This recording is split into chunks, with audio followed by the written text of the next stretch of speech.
Hello, welcome back to our course on corruption. This is week 4, lecture 2.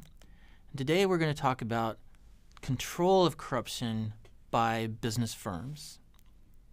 Now, if you're not working with a business firm, you're not in a business firm, it's still interesting to see how organizations can try to attempt to control corruption from members outward. We're going to talk about 3 different kinds of approaches to control by firms. First is the Department of Justice Serious Fraud Office recommendations. Second, we'll talk about the debate between compliance programs and integrity programs. And then finally, we'll touch on something that's trendy right now, and that's mock investigations. The Department of Justice is the office within the United States of America tasked primarily, there's a few others that do as well, but primarily tasked with the investigation and prosecution of allegations of corruption. In the United Kingdom, that responsibility is given to the Serious Fraud Office. Now, I'm not using the Department of Justice and the Serious Fraud Office because they happen to be close to where I'm recording this. I'm using them because of all the different agencies around the world, they are the 2 that have promulgated the most detailed recommendations with respect to control by business firms of the phenomenon of corruption. And if we synthesize the various recommendations that the Department of Justice and the Serious Fraud Office have made, if we combine them into one approach, that approach would essentially have 9 steps. So let's walk through these steps. The first step is to, prior to anything, assessing risk, right? Taking an honest and detailed look at what industry a firm is in or industries, what location a firm is in or locations, right? Who a firm works with, who their stakeholders are, who they interact with. The assessment will guide everything that flows from this. But the assessment should be a detailed and honest assessment. A person or a firm cannot treat a venture into a small, I don't want to pick on any particular country, but a small Central African nation in the same way that they treat a venture into a large Scandinavian country. The approaches that one needs to take in each will be different. Right? The second step is to, based on the assessment risk, develop a clear program that addresses that risk. Now, this program should be proportionate. It will be a different program going into Sweden than it will be going into, say, the Central African Republic. Probably this involves a written code of conduct. I say probably because there is some debate as to whether or not a firm should focus on integrity or should focus on compliance. We're going to talk about that a little bit later, but the general consensus is, particularly for larger firms, even if integrity is the objective, it's very useful for employees, agents, and other associated people to have a written policy that specifically addresses corruption. And that policy, whether written or unwritten, needs to address issues that have been identified in the assessment as particularly difficult. And typically difficult issues include gift giving, entertainment, travel, and something that some firms don't think of: how should employees, agents, managers, etc. respond to extortive demands? Pay me or I will deny you this service. The third step is to implement this policy that's been developed in response to the risk assessment, in a meaningful way. A meaningful way includes the policy needs to be communicated clearly. The policy needs to be embedded in those to whom the policy is supposed to provide guidance. And so there needs to be some form of training and continued training, a refresher throughout the relationship between these people and the business firm. Now, the Department of Justice and the Serious Fraud Office don't emphasize this, but the implementation needs to communicate to the people associated with the business firm that this policy really is how a firm wants people to approach corruption. It needs to become embedded in the way these people think about these issues. Again, we're now combining theories of institutional strength and theories about the way people think. One of the most interesting implementations I ever got to witness was a picnic. A firm had a picnic. They said, we're unrolling our policy regarding corruption. We want you to bring your family. And I went to the picnic, and there were balloons, and the balloons said, we are no longer corrupt. And the tables had cloths on them, and the cloth said, don't pay bribes. And they had a sack race with the kids, and the kids were all in sacks that said something like, we're an honest company. And it was really fun to watch people subconsciously associating this policy with their lives, the lives of their firms. And I'll tell you, it didn't hurt to have their kids there, because their kids reinforced the fact that this is the way the firm really thought. Now, I'm not telling you that we need to have a picnic every time we unroll an anti-corruption policy or a policy dealing with issues of corruption. The point is that the implementation should not just communicate what the policy is, it also needs to communicate that this is serious. And that's related to the fourth step in the synthesis of Department of Justice and Serious Fraud Office. Both agencies emphasize that senior management must show it is serious. In everyday parlance, we refer to that as the tone at the top. And study after study shows, particularly with respect to issues of corruption, the tone at the top is very important. When senior management takes these issues seriously, those who follow take these issues seriously. Now, the policy needs to rely on a structure.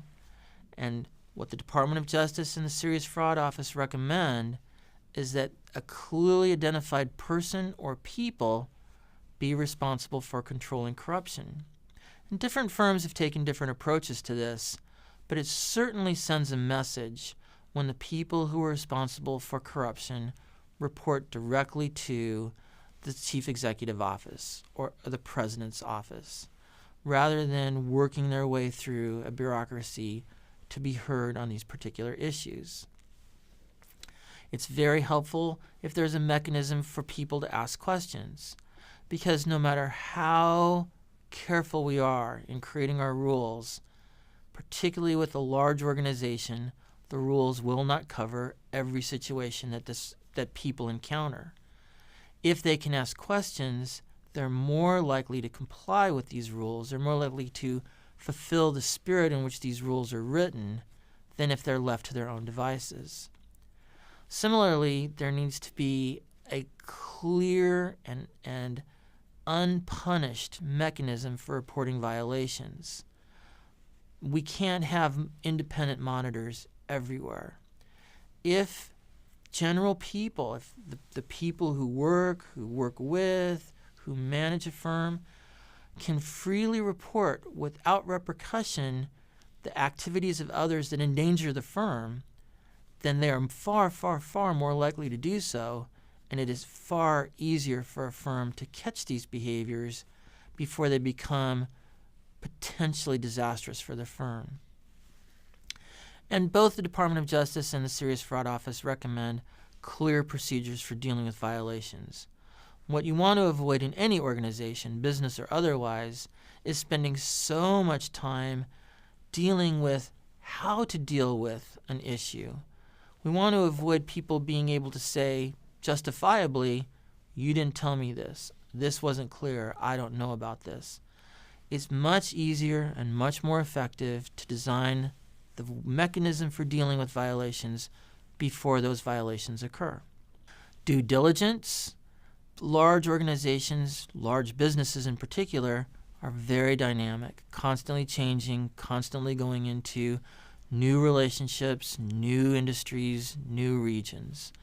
We need to at least go through the first two steps: assessment of risk, design a policy based on that risk for each of these new endeavors and relationships, regions, and industries. Auditing is strongly recommended. It is not as required as some of the other steps. Auditing by a third party certification are wonderful bulwarks against accusations that a firm has acted without diligence with respect to corruption. However, that can be somewhat expensive, and some firms are able to work with self-auditing, self-reporting, and not necessarily incurring the expenses incurred by third-party certification. But in any case, there should be periodic review of the risk, of the policy, of the extent to which this policy is embedded in the people associated with a firm, and of the effectiveness of the structures and procedures that implement and enforce this policy. An example of a business firm that has done a very respectable job of implementing these kinds of policies is the Panama Canal Authority in the country of Panama. The Panama Canal Authority is supervising what is called the Third Locks Project. And the Third Locks Project is, at this time, the largest single public construction in the entire world. It is an enormous undertaking. And as an enormous undertaking, it involves literally thousands of contracting agents. And each of these contracting agents potentially could involve kickbacks, commercial bribery, a very common form of private sector corruption, as well as the potential for corruption in any relationships the Panama Canal Authority has with a number of governments that have some kind of stake in the Panama Canal.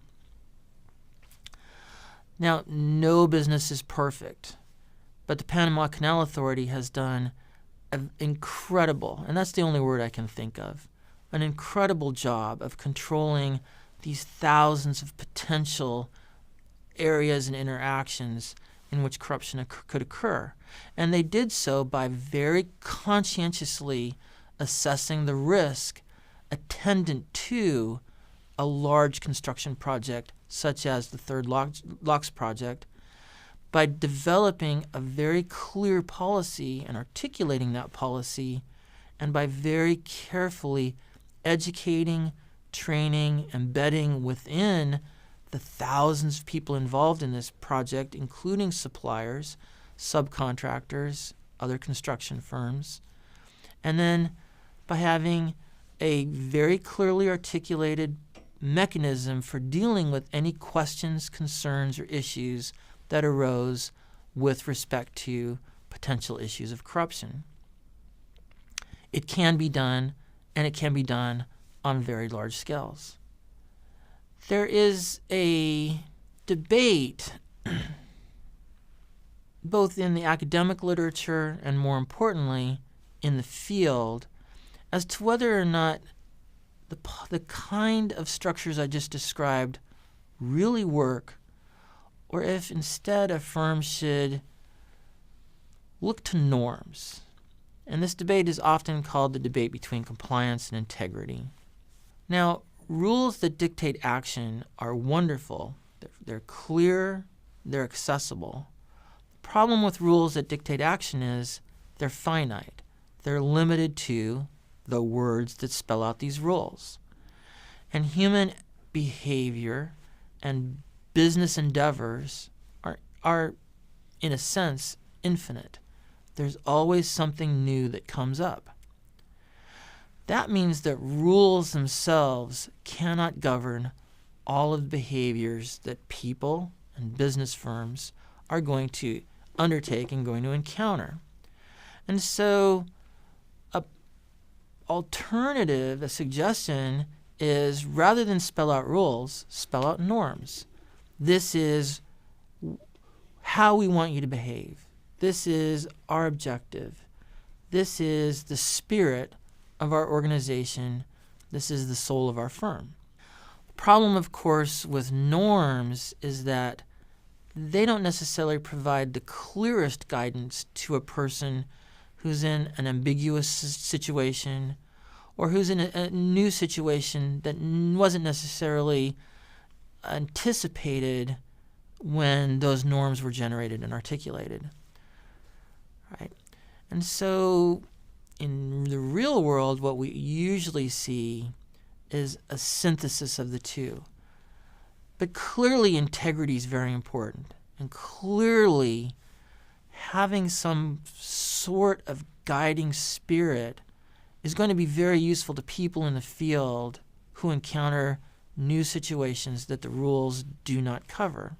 Now, the country of Australia is filled with agencies, business firms, government offices that have done very interesting research on how one creates integrity.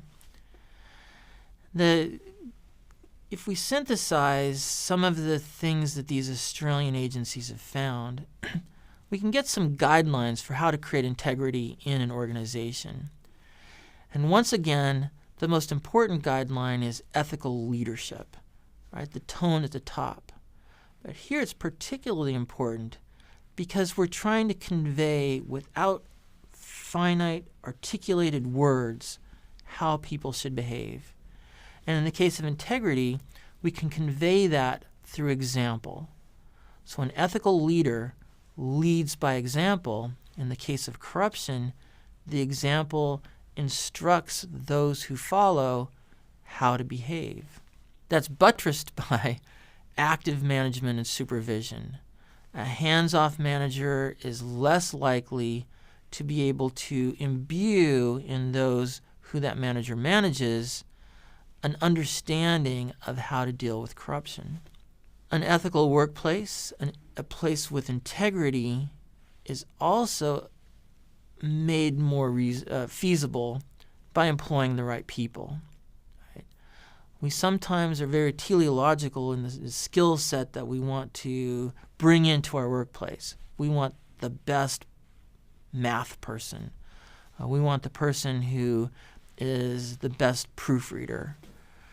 But a place with integrity will also look at the character of people. Interestingly, this is something that the Fed, the Federal Reserve in the United States, is asking banks to do as they bring on new cadres of young bankers. And of course, assessment of risk is important. And not just assessment of the risk, but developing a process for addressing that risk in particular. Same as Department of Justice and Serious Fraud Office recommendations. And again, similar to the recommendations of the Department of Justice and Serious Fraud Office, it helps if people feel confident in reporting actions that may not fit within the vision of integrity in this particular firm. If people can talk to their managers about these kinds of issues without fear of negative repercussions. One of the most respected business managers who created a workplace of integrity is Toyoda, the founder of Toyota Motor Company. Toyoda himself was considered by all who met him and who worked with him to be a man of substantial integrity. And he led the nascent Toyota company in the creation of a workplace, an organization that placed integrity at the forefront of its interactions and its business endeavors. Now, Toyota Motor Company has grown immeasurably since its founding by Toyoda. And it's interesting to note that Toyota has now extensive policies, written rules, written procedures. That's probably a function of the fact that Toyota Motor Company has become a global company of immense size. But we can look to Toyota as a sterling example, a very good example of how a person with integrity can imbue a firm, imbue an organization with that sense of integrity. The last thing I want to talk about is something that's kind of trendy right now, and that's mock investigations.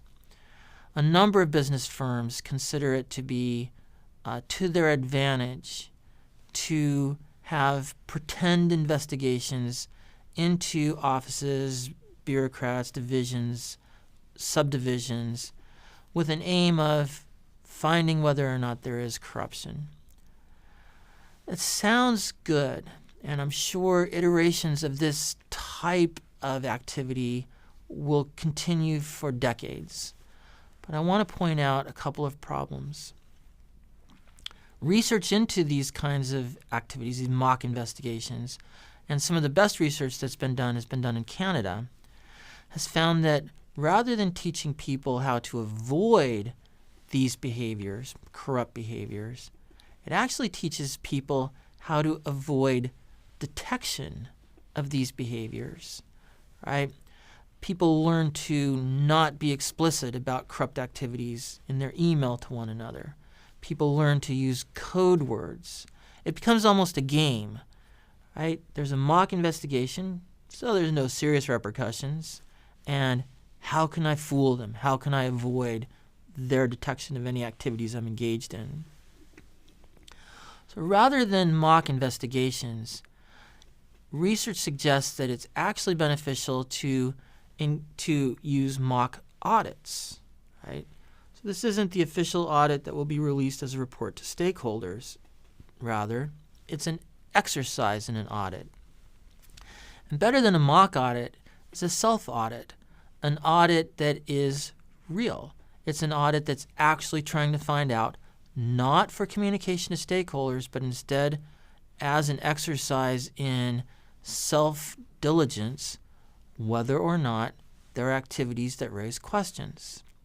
A useful way of evaluating and measuring in a self-audit is something called a balanced scorecard. A balanced scorecard is a means of self-evaluation that has been used for decades. If you are not familiar with the balanced scorecard, there are any number, innumerable resources that can be used to assist you in developing a balanced scorecard. This balanced scorecard was borrowed from the Center for Business Ethics, and it is it's intended to get at issues of trust with respect to stakeholders flowing from issues of corruption and performance. So when we talk about control of corruption by firms, a very useful starting place is Department of Justice Serious Fraud Office recommendations. And those two agencies, if we synthesize the recommendations that we've made, we can come up with a fairly clear and fairly comprehensive set of steps for creating and implementing an effective program for controlling corruption. As another approach, or better yet, a complementary approach, we also want to build integrity into our organization, into our business firm. And we probably want to avoid exercises that look good, that make a kind of common sense, but actually backfire. Instead, I suggest that we audit ourselves. And a useful means of evaluating that audit is a balanced scorecard that looks at things like, will our stakeholders trust us? Are we acting in ways that are trustworthy rather than ways that might be considered corrupt? Thank you, and I look forward to seeing you for our next lecture.